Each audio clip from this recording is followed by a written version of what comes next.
This meeting is being recorded. Hello, my name is Tian. I'm from China and I'm learning C++ from Miss Rati.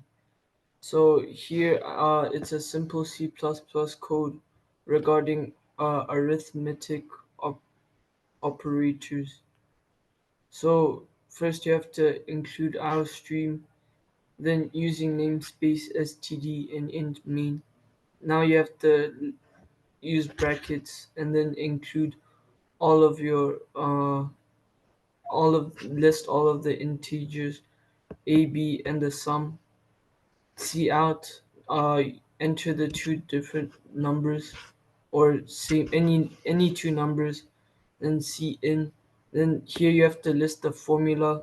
Sum equals to a plus b. Then see out the sum of the two numbers is. Then it'll give you the answer. Then return 0. Very good, Tian. Well done.